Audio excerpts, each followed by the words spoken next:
So dear parents, तो अभी हम बात कर रहे हैं ओल्ड एंड रिवाइज्ड सिलेबस में।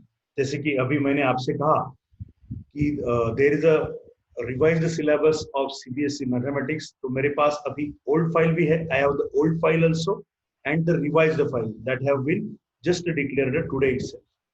So we will see syllabus of old and revised class 9 mathematics one by one. So here it is a old file. See here you can see old mathematics secondary 2020-21. ये file अप्रैल में ही upload कर दी गई थी, Covid के वक्त ही government से, कि जो इस साल का सिलेबस होगा and that is the same continue carrying on. पिछले साल के हिसाब से ही उसको कैरी ऑन किया गया था। जो पिछले साल में सिलेबस था, the same last year syllabus was carried on and this is the today's uploaded file. That here if you get confusion in the video, look for this revised mathematics secondary 2020-21. So देखो, अब हम one by one एक एक beat पे देखने वाले हैं parents. मैं आपके बच्चे के लिए क्या यूजफुल हुआ है बदलने के बाद, और क्या उसमें थोड़ा सा प्रॉस भी है, कॉन्स भी है। There are the pros and cons also. Some important syllabus, if it is eliminated, that I will also discuss with you, and the necessary or unnecessary things. We will discuss both the things. Okay.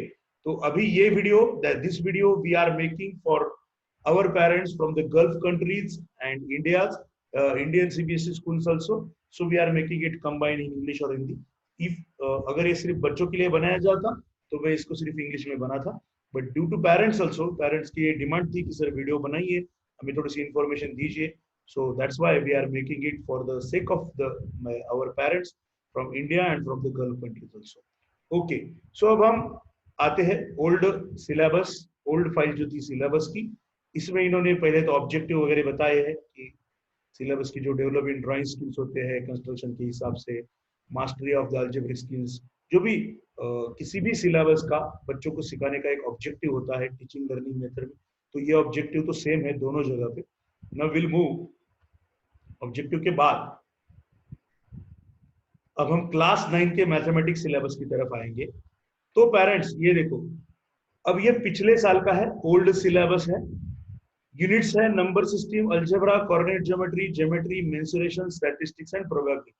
अब parents के लिए मैं बताता हूं, for the parents I am going to tell you कि in CBSE में क्या होता है, यूनिट में मार्क्स डिवाइड होते हैं एक्चुअली, और एक यूनिट में एक या फिर एक से ज्यादा चैप्टर्स उसमें हो सकते हैं।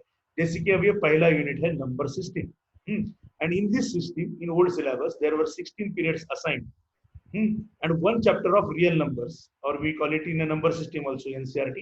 उसमें एक ही चैप्टर था पिछले सिलेबस में भी, और इस सिलेबस में भी एक ही है। तो इसमें टोटल 5 पॉइंट्स है parents. Here there are the total 5 points. Review of representation of natural numbers. अब बच्चों के लिए बताता हूँ, जो नंबर सिस्टम क्लास 10 के भी बच्चे क्लास 9 का सिलेबस कैसे चेंज हुआ है थोड़ा सा देख लीजिए। For the students also of class 10, they must understand firstly how the class 9 syllabus is about to change, then they will understand their things also.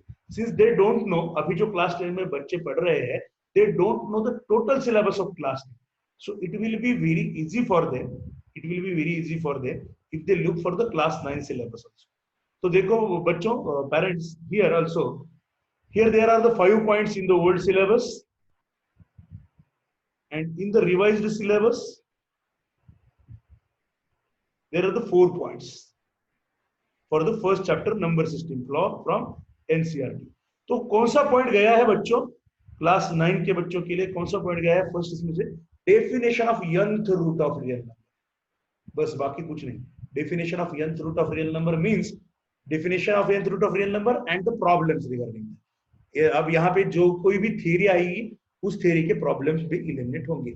मतलब root 2 is equal to 2 to the power 1/2, cube root 3 is equal to 3 to the power 1/3, nth root of a means a to the power 1/n। तो root की जो power होती थी और उस power के exponents वाले जो भी प्रॉब्लम्स होते थे वो इन्होंने अभी यहाँ से एलिमिनेट कर दिए गए। But parents and students, but here in recall of laws of exponents with integral power, rational exponents, उसमें भी ये आ सकता है। अगर किसी ने पूछना चाहा क्वेश्चन, तो that will be also over there. So इस चैप्टर में बहुत कुछ एलिमिनेट हुआ है ऐसा नहीं लगता है।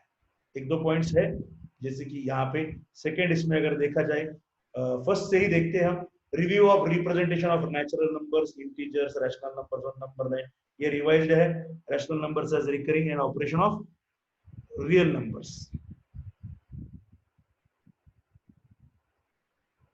यहाँ पे सक्सेसिव मैग्निफिकेशन अगर देखा जाए, हियर सक्सेसिव मैग्निफिकेशन, ये वाली कंसेप्ट इस रिवाइज्ड में नहीं है। इस रिवाइज्ड सिलेबस में ये सक्सेसिव मैग्नीफिकेशन वाली concept, review of representation of natural number, rational numbers on number line, rational numbers as recurring and non terminating decimals, यहां तक है। ऑन द नंबर लाइन ये लिखना पड़ेगा सिर्फ उनका। सक्सेसिव मैग्निफिकेशंस इस चैप्टर में अभी डिलीट है बच्चों के लिए। मतलब इस बार ये सवाल नहीं पूछा जाएगा, but that not the big deal, उसका कोई ज्यादा यूज नहीं था, बट बच्चों के लिए ये एक मार्क गिविंग प्रॉब्लम था। एक 3 मार्क के लिए या फिर 4 मार्क के लिए आता था, दे draw the figure like that through successful magnification, and that is eliminated, and it is a sad thing for some students also. Okay, nothing than that in number से। फिर हम सेकेंड एग्जांपल, सेकेंड पॉइंट अगर देखते हैं, examples of non recurring, non terminating, existence of non rational numbers such as root 2, root 3, like this explanation that every real number is represented by unique number वगैरह वगैरह, इतना यहाँ पे detail में दिया है। And here examples of non recurring, non terminating decimals and root 2, root 3 representation on number line, यहाँ तक कहा गया है। तो ये जो आगे का पार्ट है, explaining that every real number is represented by unique point on the number line and conversely vice वगैरह, इतना पॉइंट और इसके रिलेटेड के प्रॉब्लम्स यहाँ से इलिमिनेट कर दिए गए। तो ये पहला पॉइंट हो गया यहाँ पे पहले चैप्टर के लिए। Now will move to the second chapter in algebra. अब मोटे मोटे चीजें बताता हूं मैं यहाँ पे आपको। इन अलजेब्रा अगर हम देखें यहाँ पे ओल्ड सिलेबस में, तो here there are the near about 1 2 3 4 5 6 identities are here, अगर ये प्लस माइनस की बात की जाए। और अगर रिवाइज्ड सिलेबस में बात करी जाए, तो dear parents, here there are the 3 identities, means one of the identity that has been deleted, ये वाली जो आइडेंटिटी है x cube plus y cube plus z cube minus 3xyz, ये आइडेंटिटी, और इसकी एक करोलरी है कि अगर x plus y plus z is equal to 0 आता है तो क्या करना है। That identity is eliminated from the syllabus. Now अगर हम आने और नेक्स्ट चैप्टर की बात करते हैं, लीनियर इक्वेशन इन 2 वेरिएबल्स, इसकी अगर बात करते हैं लीनियर इक्वेशन इन 2 वेरिएबल्स की, तो उसमें भी बहुत सारी चेंजेस हो चुके हैं। Here there are the 14 periods,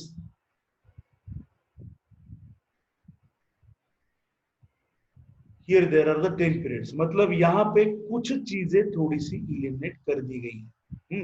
means कौन सी चीजें इलिमिनेट की है यहाँ पे लीनियर इक्वेशन इन 2 वेरिएबल्स में? प्रॉब्लम्स फॉर रियल लाइफ में algebraic graphical solution being done simultaneously. कोई सवाल ऐसे दिए जाते थे जहां पे अलजेब्रा और ग्राफिकल सॉल्यूशन एक साथ करने के लिए कहा गया था, वो यहाँ पे कंटिन्यू किया गया है। Linear equation in 1 variable has infinitely many solutions, ordered pairs. Most probably अगर देखा जाए इन 2 टॉपिक्स में, तो यहाँ पे पेरेंट्स प्लॉटिंग जो है,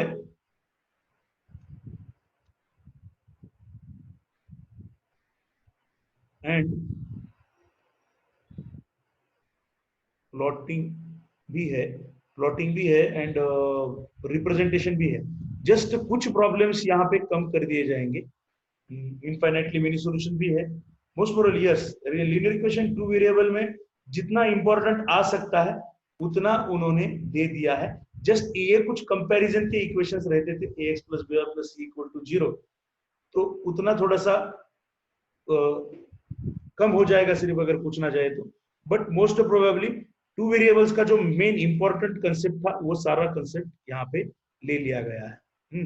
नाउ कोऑर्डिनेट ज्योमेट्री, ये चैप्टर भी है and that is the important chapter, क्योंकि विदाउट कोऑर्डिनेट ज्योमेट्री आप 2 वेरिएबल्स थोड़ा सा आप कर नहीं सकते हो।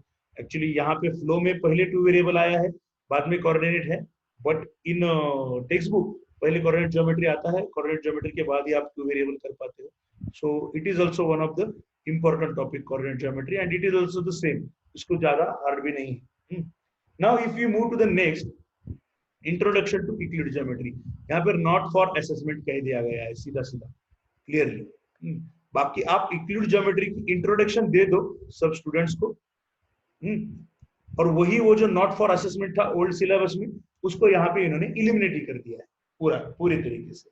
बट यूक्लिड ज्योमेट्री के जो बेसिक बेसिक पोस्टुलेट्स है, that is also a tribute to the Euclid actually, क्योंकि आप यूक्लिड को जब तक नहीं पढ़ोगे, क्या यूक्लिड ने किया है बच्चों को नहीं बताओगे, बच्चे जब तक नहीं पढ़ेंगे कि उतना कितना डिटेल में उसने पोस्टुलेट्स और आइटम बनाए थे, तब तो उनको लाइन्स एंड एंगल्स की कंसेप्ट नहीं समझ में आएगी। और ये चीजें ऐसी नहीं है कि एग्जाम के लिए इंपॉर्टेंट है, ये चीज ऐसी है एग्जाम एंड थ्योरम यूक्लिड के बारे में बात करी जाए तो ये एक हिस्ट्री के हिसाब से भी और खुद का इंटरेस्ट बढ़ाने के हिसाब से, और कोई बड़ी चीजें नहीं है जैसे दो लाइन एक ही पॉइंट में इंटरसेक्ट करती है, एक कॉमन चीजें हैं जो हम अंडरस्टैंड कर पाते हैं आजकल की दुनिया में, but at the time of Euclid that was not easy to say. तो वो चीजें जो है वो बताई गई है वहां पे, तो वो जस्ट डिस्कस भी कर दी बच्चों के सामने, तो उतना कोई इश्यू है नहीं। So this is also important thing that has been eliminated, but students have to learn it. Now, if you move to the lines and angles, dear students, अगर आप ज्योमेट्री में जाते हैं तो यहाँ पे आपको थोड़ा सा आनंद हो जाएगा। Students will get some good treatment over here. Lines and angles and triangles दोनों के हम एक साथ बात करेंगे। So wait a minute, sir. Lines and angles and triangles हम दोनों की भी एक साथ बात करेंगे। So अगर हम प्रूफ देखते हैं, one is motivate, two is prove. Motivate means there student have to learn कि ये कैसे सिखाया जाना है, इस हिसाब से। So the theorems are same, 13 periods are there, and in triangles 15 periods with 6 theorems in triangles. Wait a minute. Okay. So 5 theorems are for triangles. 5 theorems are for triangles in revised syllabus, and in old syllabus,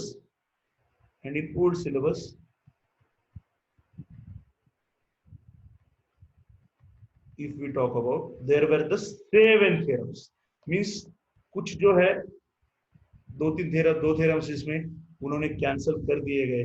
7 theorem में फिर 7 concept में से 2 concept cancel कर दिए, but in triangles in geometry every concept is dependent on other, so that's why they have eliminated it from the exam only, just exam. Now if we talk about the quadrilaterals, also the same 6 theorems, 10 periods, and in old syllabus also 6 theorem 10 periods. तो जो मोटी मोटी चीजें हैं important पर geometry की, इन्होंने वैसे रख दिया। यस, यहाँ पे अब बहुत बड़ा चेंज आ रहा है। अब हम बड़े बड़े चेंजेस की बात करते हैं। Area, review concept of area, recall of area of rectangle. ये एक कंसेप्ट ऐसी थी क्लास 9 में जिसमें ये दो थ्योरम्स, दो कंसेप्ट बहुत इंपॉर्टेंट थे कि बच्चे ये अंडरस्टैंड करें, और इसके लिए यहाँ पे प्रॉब्लम्स ज्यादा दिए गए थे। But it is also totally understandable chapter actually, कि ये थ्योरम भी अंडरस्टैंड हो गया तो बच्चों को आने वाले जो नेक्स्ट ज्योमेट्री है नेक्स्ट ईयर का, उसमें कोई दिक्कत नहीं आती है। तो इन्होंने ये पूरा चैप्टर इलिमिनेट कर दिया है, पूरा चैप्टर इलिमिनेट कर दिया है। बट दे एक्सपेक्ट कि आप उनको थ्योरम बताइए, एंड आई आल्सो एक्सपेक्ट कि वो दो थ्योरम सिर्फ अंडरस्टैंड करें बच्चे, ठीक है, प्रॉब्लम ज्यादा ना करे उसके ऊपर, अभी ज्यादा आपको मिलेगा भी नहीं समय, क्योंकि वो प्रॉब्लम्स करने के लिए टीचर आपके साथ होना चाहिए। इस तरीके के प्रॉब्लम्स है वो, इसकी वजह से उन्होंने वो लिए नहीं है। टीचर को भी वो लगता 7 पीरियड है, but it took the time, since geometry understand नहीं होती है जल्दी कुछ बच्चों के लिए, तो ठीक है। लेकिन वो आप थ्योरम सिर्फ अंडरस्टैंड कर लोगे, एरियाज ऑफ पैरेललोग्राम के 2 थ्योरम रहते, उतना भी अंडरस्टैंड कर लोगे तो भी काफी है। So if we move to the circles, the next chapter, 15 periods are here in old syllabus with 8 main points, and in revised also, if we talk about 12 periods and 6 main points. So the 2 points are eliminated from here. The 2 points are eliminated from here. The 2 points you can check it. Equal chords, the angles subtended. Angles in the line segment of a same circle are equal. ये important है, ये आ गया है. And 7, if a line segment joining two subtends equal to other points.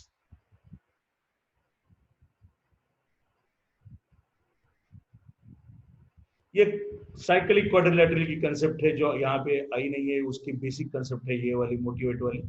तो ये उन्होंने cancel कर दी है. बट वैसे देखा जाए तो ये और ये दोनों जो है 6 और 7 एक दूसरे के डिपेंडेंट है, तो बहुत ज्यादा डिफरेंस यहाँ पे आया नहीं है. कुछ प्रॉब्लम्स में आ जाएगा, that will not make too much things. Construction, okay, construction को ऐसे ही रखा जाएगा शायद से पूरा का पूरा 5 periods. And wait minute. So if you talk about construction के 5 पीरियड्स कम कर दिए हैं यहाँ पे, पहले 10 पीरियड्स का था, तो मतलब आपको एक हाथ दूसरा कंस्ट्रक्शन यहाँ पे कम कर दिया गया है, जो कि बेसिक शुरुआती के एंगल्स निकालने का था, bisectors and angles. And that is not too much difference issue. तो ठीक है, कोई प्रॉब्लम नहीं. सिर्फ ये वाला 2-3 मार्क का कट हो जाएगा. और वैसे भी मोस्ट प्रोबेबली वो सोच रहे हैं ऑब्जेक्टिव ज्यादा लाने की, इसकी वजह से ये सेक्शन ये में आने वाला सवाल था, तो ये अब आएगा भी नहीं, क्योंकि अगर ऑब्जेक्टिव बढ़ गए तो इसमें क्या ऑब्जेक्टिव पूछेंगे कंस्ट्रक्शन में. इसकी वजह से ठीक है, वो कट कर दिया है. Area of triangle using Heron's formula without proof and its application in finding the area of quadrilateral. So ये है. Next, areas of Heron's formula तो वैसे ही है जैसे था. एप्लीकेशंस इन्होंने पूरा डिलीट कर दिया. एप्लीकेशंस ऑफ क्वाड्रिलैटरल्स मतलब बच्चों सेकंड एक्सरसाइज चली गई आपकी, मोस्ट प्रोबेबली हेरोस फॉर्मूला का यूज करके क्वाड्रिलैटरल कैसे फाइंड करना है ये चला गया. But that will not helpful for you in the next year. आपको ये करना पड़ेगा. अब मुझे पूछा जाए, if somebody ask me, so you must have to do it. Now in surface areas and volume of cubes, cuboids, spheres, right, circular cylinder and cone, surface areas and volumes. Okay. So totally basic definition तो सब है. Surface area and volumes as it is. And I think statistics and probability, this is the last bit that should be also as it is. 13 and 9 periods. Since ये जो statistics, probability और construction की बात होती है 6 and 9 periods, ये आपके बच्चों के मार्क्स बढ़ाने वाले टॉपिक है, तो 9th में भी और 10th में भी वो ऐसा नहीं करेंगे कि इसमें कुछ कट चट कर दे. और कर भी दी उसमें तो वो तो सेक्शन एक ही रहता है स्टैटिस्टिक्स एंड प्रोबेबिलिटी का, उसमें अगर कम भी कर दिया तो बच्चों को उल्टा फायदा ही. अब हम जाते हैं क्लास 10 की तरफ. Now will move to the class 10.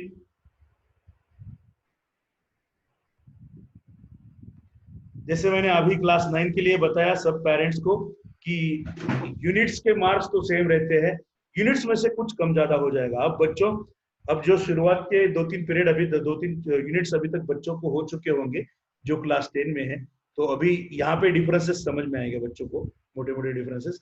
अब ओल्ड में देखिए ना, रियल नंबर्स में इक्लूड डिवीजन लेमा है, फंडामेंटल थ्योरम ऑफ अरिथमेटिक है, स्टेटमेंट्स आफ्टर वगैरह वगैरह, reviewing work done means 2q+1 2q+3 like this, proofs of irrationality है, डेसिमल रिप्रेजेंटेशन है. कटा क्या है इसमें, चलो देखते हैं. What is eliminated? Yes, Euclid's division lemma gone away. Means आपका इक्लूड डिवीजन लेमा चला गया, linear combination of Euclid division lemma चला गया, उसके प्रॉब्लम भी चले गए, बाकी एज इट इज है रियल नंबर्स की. अब पॉलिनोमियल्स की बात है. मतलब आपको ये जो नंबर सिस्टम के 6 मार्क्स थे, इसमें से एक 3 मार्क का बड़ा टॉपिक चला गया आपका, और 4 मार्क के लिए अब आएगा क्या, एक तो फंडामेंटल थ्योरम ऑफ अरिथमेटिक के डिपेंडेंट क्वेश्चंस 2q+1 और उसके टाइप के questions, and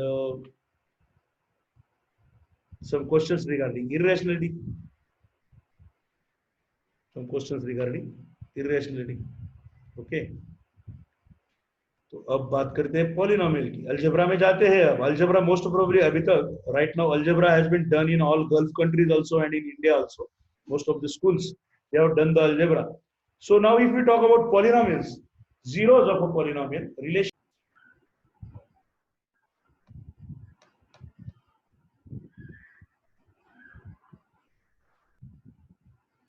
So we were at polynomials. अब देखो बच्चों, पॉलिनोमियल में क्या क्या गया है। जीरोस ऑफ पॉलिनोमियल है, मतलब पॉलिनोमियल उसके टाइप्स रहेंगे, उसमें जीरोस ऑफ पॉलिनोमियल होंगे। Relationship between zeros and coefficients of quadratic polynomial, इतना ही बच गया है। और क्या क्या चला गया, मतलब इतना रह गया है सिर्फ, ये पूरा चला गया। Statement and simple problems on division algorithm for polynomial with real coefficients, मतलब डिवीजन एल्गोरिथम चला गया। क्वाड्रेटिक पॉलिनोमियल के जो भी चीजें रहेंगी that will be as it is.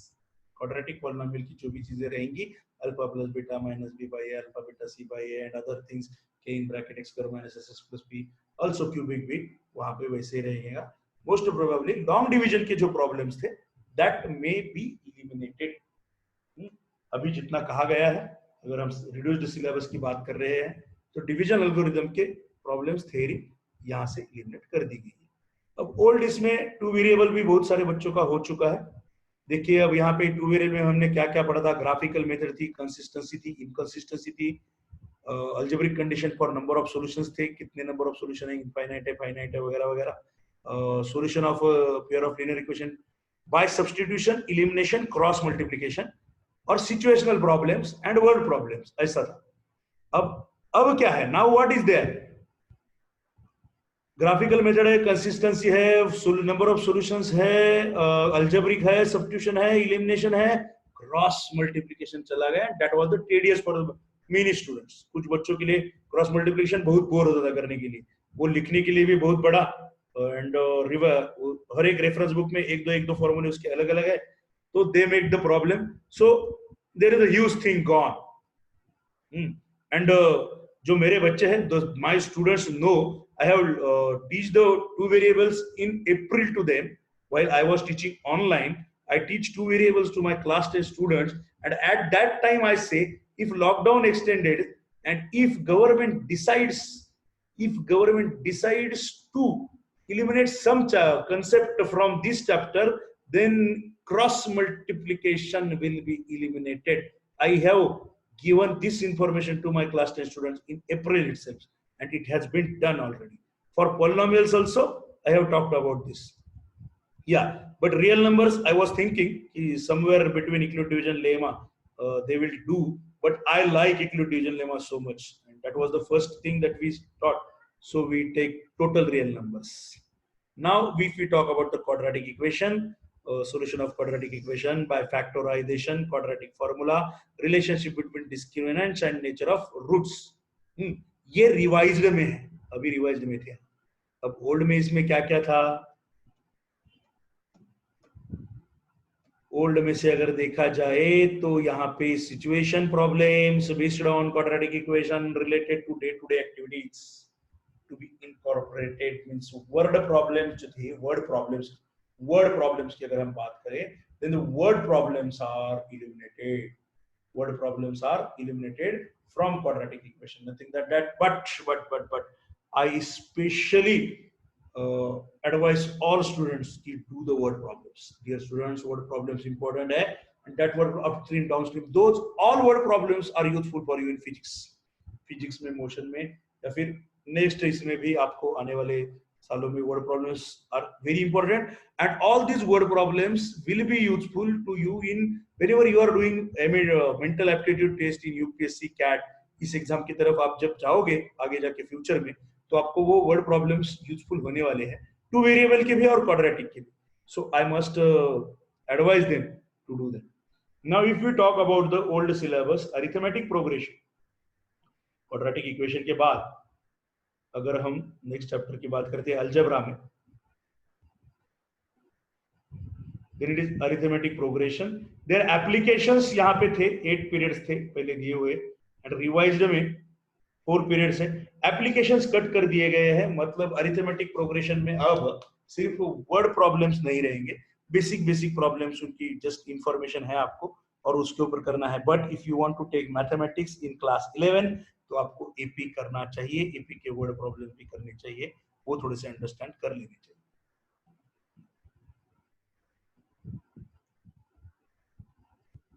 अब हम आगे की बात करते हैं रिवाइज्ड ओल्ड में, लाइंस इन 2 डायमेंशंस,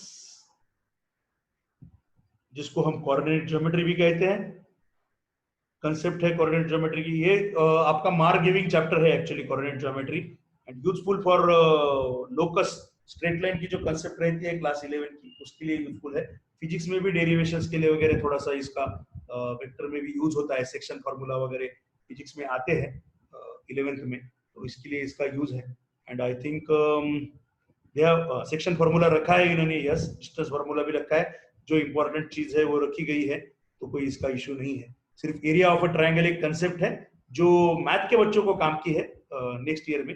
फिजिक्स के बच्चों को जो फिजिक्स जो लेंगे, नीट जो लेंगे, उनके लिए यहाँ तक का कोऑर्डिनेट ज्योमेट्री बहुत इंपॉर्टेंट था, और वो वैसे का वैसा इन्होंने कंटिन्यू कर लिया है, तो कोई इश्यू नहीं है। मैथ वालों को तो, जिनको मैथ लेना है 11th में, उनको पुराना सिलेबस तो पूरा पढ़ना ही पड़ेगा, तभी उनको थोड़ी सी कुछ कंसेप्ट अच्छे से आ जाएंगे। और हर किसी को पूरा सिलेबस पढ़ना ही है, ये तो सिर्फ चेंजेस सिर्फ बोर्ड एग्जाम के लिए है बच्चों, इसके बारे में हम डिस्कस करेंगे और कर चुके हैं। नाउ ज्योमेट्री में अगर हम ट्रायंगल्स की तरफ बढ़ते हैं, सो इन ट्रायंगल्स यहाँ पे ओल्ड रिवाइज्ड में 7 पॉइंट्स हैं, and old there are near about 9 points. So old में से मुझे लगता है ratio of similarity of the areas, हाँ ठीक है, that was not the big thing, कि इसकी सिर्फ प्रूफ भी समझ में आ गया, इसके प्रॉब्लम्स कुछ हार्ड नहीं थे उतने, रखने देते तो ठीक था, लेकिन ठीक है, इसके आप सिर्फ कंसेप्ट भी समझ लोगे तो that is the sufficient and okay thing.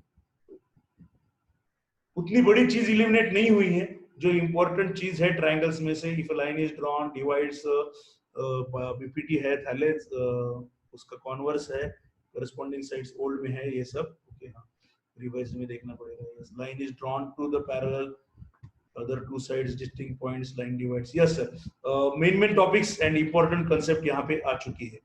Yes, and meaningful concept है, नो इश्यूज।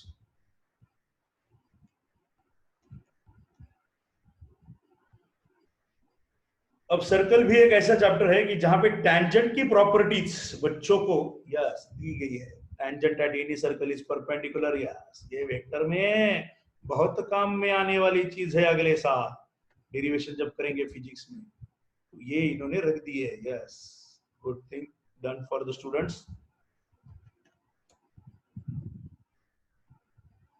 यस, वैसे ही है, जो भी सवाल पूछे गए हैं as it is syllabus circle का रख दिया गया है, और है भी इंपॉर्टेंट सर्कल। कंस्ट्रक्शन के 8 पीरियड्स थे पहले, 3 टाइप के कंस्ट्रक्शन पूछे जाते थे ओल्ड सिलेबस में। अब रिवाइज्ड में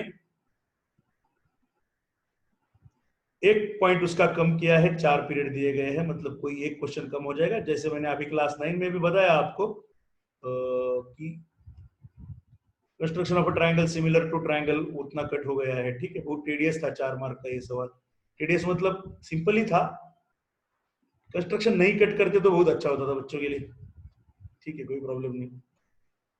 अब ये जो है ट्रिग्नोमेट्री, मुझे तो ऐसा लगता है ना कि इसमें कुछ कट करना नहीं चाहिए।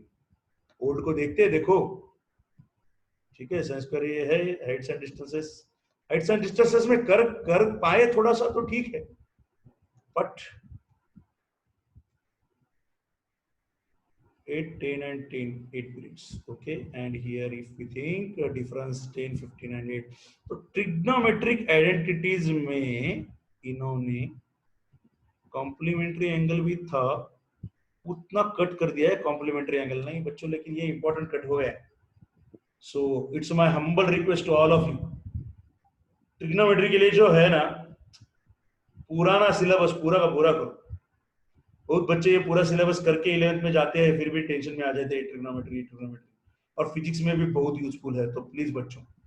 और ये तो कॉम्प्लीमेंट्री एंगल बस एक डेफिनेशन है और प्रॉब्लम्स है, बट प्रैक्टिस करने में क्या हर्ज है इसकी ज्यादा से ज्यादा, एंड ये इंपॉर्टेंट तो है ही, बट कट हो गया है, एग्जाम के लिए कट हो गया है, that is the good thing. चलो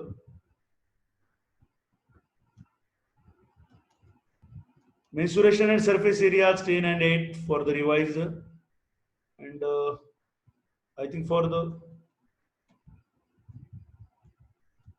12 and 12 here, तो areas related to circles में से थोड़ी चीज कट कर दी है, बाकी कुछ नहीं, surface areas में से थोड़ी चीज कट कर दी, 12 एंड 8, 10 एंड 8 18 किया है, वहां पे 24 थे। तो मुझे लगता है सिर्फ जो बड़े बड़े प्रॉब्लम्स थे इसमें से उनको इलिमिनेट कर दिया गया है। Plane figures involving triangles, simple quadrilaterals, code में था प्लेन फिगर्स। हाँ ठीक है, इसमें कुछ जो प्रॉब्लम्स थे, problem based on areas and perimeter circumference, ये कंटिन्यू है। बस पीरियड्स थोड़े से घटा दिए गए हैं, तो इसके बारे में जो डिटेल्स रहेंगे, मुझे लगता है सिलेबस वैसा ही है, पीरियड्स थोड़े से कम कर दिए हैं। मतलब कुछ प्रॉब्लम्स वो इलिमिनेट कर देंगे जहां पे कहा जाएगा नॉट फॉर द एग्जाम, तो उसका अपडेशन वो एग्जाम के वक्त दे देंगे यहाँ पे। बाकी सिलेबस में कोई है नहीं।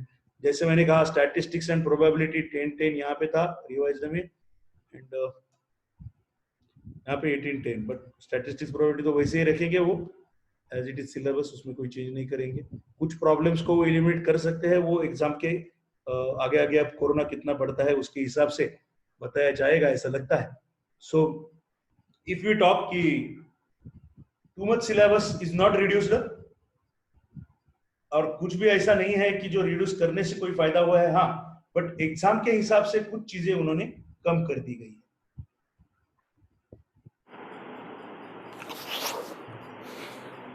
तो बच्चों अभी आपने देखा 9th और 10th के सिलेबस में क्या क्या बदल गया है, क्या क्या रह गया है, क्या क्या छूट गया है।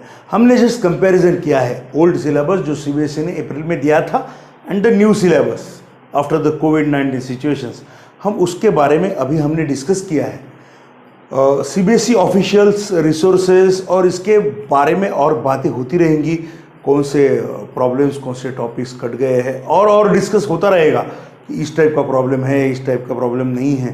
पर जो हमने मोटा मोटा चीज़ देखा है अभी, और ये जो पूरा वीडियो बना है पेरेंट्स के लिए है, और इसका गाभा एक आता है, सीबीएसई ने सिलेबस मोस्ट प्रोबेबली 30% रिड्यूस किया है, no doubt about it. Conclusion मेरे हिसाब से, मैं बहुत छोटा हूँ सीबीएसई के हिसाब से और बाकी सब चीज़ों के हिसाब से, I am the very little person, but what I conclude कि CBSE have reduced somehow syllabus, but just for the board examinations, just for make it underline, bold, italic, whatever you want to make a font like this, it's just for the board syllabus.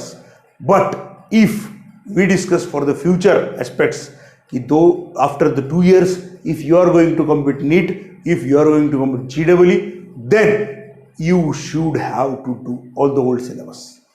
It's a clear-cut instruction given कि if though there is the reduction in the syllabus, you want to do all the complete syllabus. It's the responsibility of the institution. It's maybe the institution of the schools, institution of the coaching centers. It's their responsibility कि they have to do the complete syllabus. और ये आपकी responsibility बच्चों, ये पूरा syllabus reduce होगा है just आपके बोर्ड एग्जामिनेशन के लिए। और आज कोविड की सिचुएशन है, बहुत सारी चीज़ें हैं, जैसे मैंने 9th में अभी हमने वीडियो में देखा है, areas of parallelograms and like other things, कि every teacher can't explain it on the videos, online videos, you just have to know the concept. वो कंसेप्ट आप ऑनलाइन वीडियोज में सीख सकते हो, इसके बारे में कोई इश्यू नहीं है। But if you want to complete the main basic concept of algebra and geometry, if I thought about the mathematics, मैंने अभी इस वीडियो में बताया है फिजिक्स के लिए कौन सा जरूरी है, नीट के लिए कौन सा जरूरी है, मैथ के लिए कौन सा जरूरी है, ये हमने अभी आज की डेट में डिस्कस किया है। अब इसमें और भी डिस्कशन होते रहेंगे, चर्चाएं होती रहेंगी, ये इश्यूज आते रहेंगे। अब लॉकडाउन ज़्यादा बढ़ गया है तो इसमें कुछ और चीज़ें घट जाएंगी, बढ़ जाएंगी, जो भी चीज़ें होने वाली है उसके बारे में हम बोल नहीं सकते हैं। But if we think about this year, okay, syllabus is reduced, examination is reduced, नई एग्जामिनेशन का पैटर्न आया नहीं है, मे बी अगर लॉकडाउन एक्सटेंड हो गया, और वो भी डिपेंड करता है, CBSE is the vast, it's not in the India only, it's in the Gulf countries also, and we are making the videos for the Gulf countries also. Just we are discussing with the parents, we are making it in Hindi and English, but चीज़ें बहुत है जिसके बारे में discuss हो सकता है। आज आपके लिए मेरा कंक्लूजन इतना ही, आज आपके लिए ज़रूरी है, इफ बच्चों अगर आपने 8th एंड 9th का सिलेबस जो 10th में है, जो 9th में है, 7th एंड 8th का सिलेबस आज तक आपने अच्छे से पढ़ा है, आप ट्राई कीजिए, आप ट्राई कीजिए कि आप ज़्यादा से ज़्यादा सीखो। आप ट्राई कीजिए कि जो भी आपके कंसर्न टीचर्स है, स्कूल्स के, कोचिंग इंस्टीट्यूट के, जो भी है, हर कोई मेहनत कर रहा है कि एजुकेशन बढ़ जाए। ऐसा नहीं है कि सिर्फ स्कूल वाले इंटरेस्ट कर रहे हैं या फिर कोचिंग वाले इंटरेस्ट कर रहे हैं, हर कोई इंटरेस्ट कर रहा है। हर किसी को चाहिए कि उसके पास बच्चा है, ये तो बात सही है, पर हर कोई इंटरेस्ट कर रहा है कि बच्चा पढ़े। 9th 10th 11th 12th में तो एटलीस्ट मैं बात करूं तो हर कोई ये चाहता है कि उसका स्टूडेंट जो 9th 10th का क्लास ले रहा है वो भी ये चाहता है, जो 9th 10th को पढ़ा रहा है वो भी ये चाहता है कि उसका बच्चा अगर 11th या फिर 12th में जाए तो वो कहे कि सर ने मुझे पढ़ाया है। हर कोई ये कोशिश करेगा, अपने हिसाब से 100% देके कोशिश करेगा। बच्चों, आपको भी ये कोशिश करनी है। आज के दिन में मेरा कंक्लूजन सिर्फ इतना है, अप टू द डिसंबर 2020 आप हर सिलेबस, जो आप 9th में हो या फिर 10th में हो, आप सिलेबस की हर कंसेप्ट पढ़ने की कोशिश करो। जनवरी में आपको पता चल जाएगा, you will get to the know in January 2021 कि what is there in the next upcoming exam. Then you prepare, then you do the smart work for the exam. But up to the December 2020 it's my personal opinion, not the general opinion, कि up to the December 2020 you follow the old syllabus, you follow all the particular reference books of CBSE class 9th and 10th, सबको follow कीजिए। You solve all the problems. Once you reach to the January, up to the January you try to complete all the syllabus. Then at the end of the January you decide कि whatever is happening due to the lockdown, और उसके हिसाब से आप decide कीजिए कि आने वाले एग्जाम के लिए क्या करना है। ये मेरा एट द एंड कंक्लूजन है। ये सब चीज़ें होती रहती है, ये सब चीज़ें गवर्नमेंट को बतानी होती है कि हम चीज़ें इजी कर रहे हैं बच्चों के लिए। ये सब करना पड़ता है उनको, ड्यू टू द अब सिचुएशन ऐसी हो ही गई है। बच्चों, आप अगर टैलेंटेड हो, कर रहे हो घर में बैठ के, आपको चीज़ें प्रोवाइड हो रही है अपने पेरेंट्स से, तो ठीक है। जितनी हो रही है उसमें से जितना ज़्यादा आप कर सकते हो। मेरा conclusion at the end of the video इतना है, इफ आपसे 80% हो रहा है, try to give it 90। If आपसे 70% हो रहा है, ट्राई टू गिव इट 80%। बस, उसके ज़्यादा हम कुछ नहीं बोल सकते हैं। We are trying once whether जितना भी हमसे हो सके उतने पॉसिबल वीडियोस हम शेयर करते हैं बच्चों से, और online offline gulf countries and Indian CBSE market हम प्रोवाइड करते हैं private online coachings. We are doing our best, we are reaching our best, and just I want all of you to stay tuned with us. Just I want all of you to make your future bright and to make all the concepts clear of mathematics, physics, chemistry, bio, whatever may be the issues with you. I just hope, मैं just इतना hope कर सकता हूँ, सब parents के लिए, सब बच्चों के लिए अच्छी दुनिया बनानी है आगे जा करके। हम सब उसके लिए मेहनत करेंगे, जितनी हो सके उतनी फ्री में कर देंगे, जितनी हो सके उतनी पे में कर देंगे। जो भी पॉसिबल है हम सिर्फ इतना कर सकते हैं कि अपने हिसाब से मेहनत कर सकते हैं हम, और आप बच्चों, आप भी, आपके पेरेंट्स तो कर ही रहे हैं। जस्ट आपको एक काम करना है, हेल्प करनी है, थोड़ी बहुत मेहनत करनी है, झूठ नहीं बोलना है, और जस्ट डेली पढ़ाई करनी है। Thank you for listening to all this video. Thanks and have a nice day. May your future be bright. May we fight with corona, और हम इससे लड़ेंगे, पूरी दुनिया इससे लड़ेगी, और हम कुछ ऐसा बनाएंगे जो बहुत अच्छा है। Thank you and have a nice day.